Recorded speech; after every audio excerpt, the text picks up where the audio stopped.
प्यारे बच्चों, good morning. हम क्लास 6 सब्जेक्ट हिस्ट्री का हम चैप्टर पढ़ रहे हैं what books and burials tell us. आज हम शुरू करते हैं। Were some burial spots meant for certain families.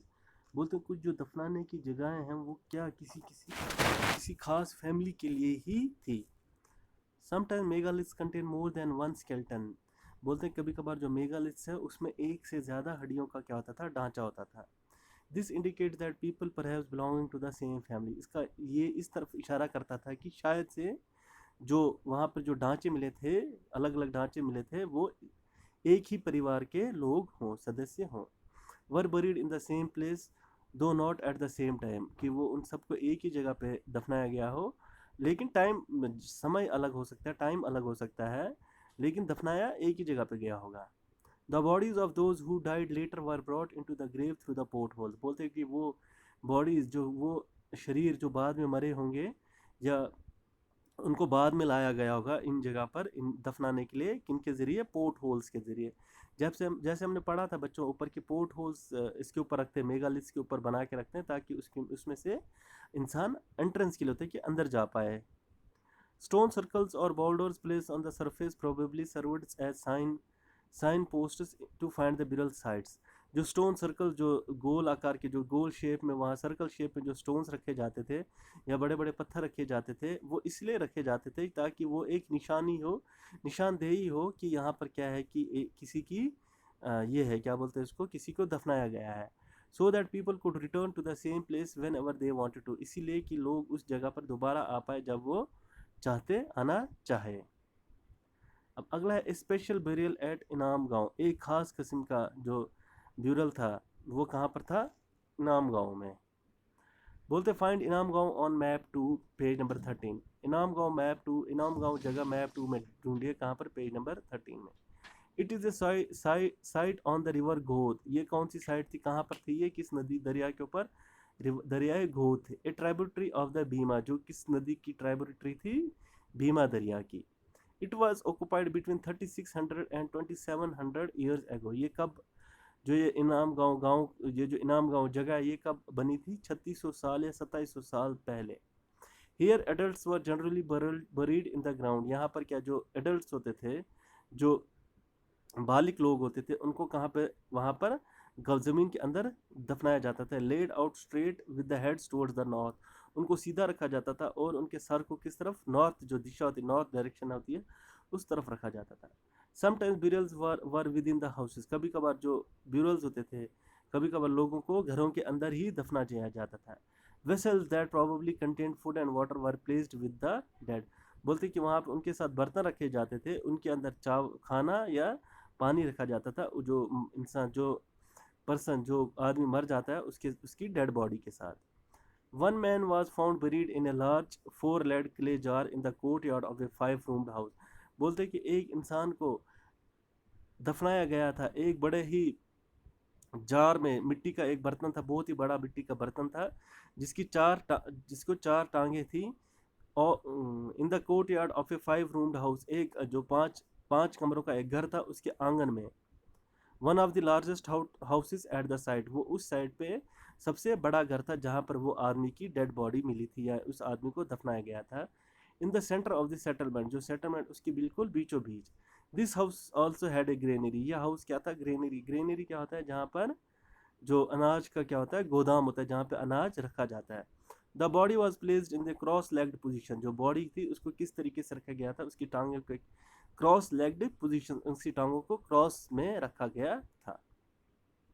Do you think this was the body of a chief, give reason for your answer. बोलते हैं क्या आपको लगता है कि ये किसी, जो डेड बॉडी थी, ये किसी मुखिया की होगी, अपने आंसर के लिए कोई कारण दीजिए। बोलता है what skeletal studies tell us. जो स्केलेटल्स की, जो हम उसकी जानकारी रखते हैं या उसके बारे में जब हम पढ़ते हैं, वो हमको क्या बताता है। It is easy to make out the skeleton of a child from its small size. बोलता है कि ये आसान है कि एक स्केलेटन को, एक बच्चे के स्केलेटन को पहचानना बहुत ही आसान होता है, क्योंकि उसका साइज क्या होता है, छोटा होता है। However there are no major differences in the bones of a girl and a boy. बोलते हैं कि लेकिन जबकि जो हड्डियों का ढांचा होता है, चाहे वो लड़की का हो चाहे लड़के का हो, उनके हड्डियों के ढांचे में ज़्यादा डिफरेंस नहीं होता है। ये लगा, मतलब इसके कहने का मतलब है कि ये कहना मुश्किल है कि ये लड़का है या लड़की है, लेकिन ये कह सकते हैं कि ये किसी बच्चे का है।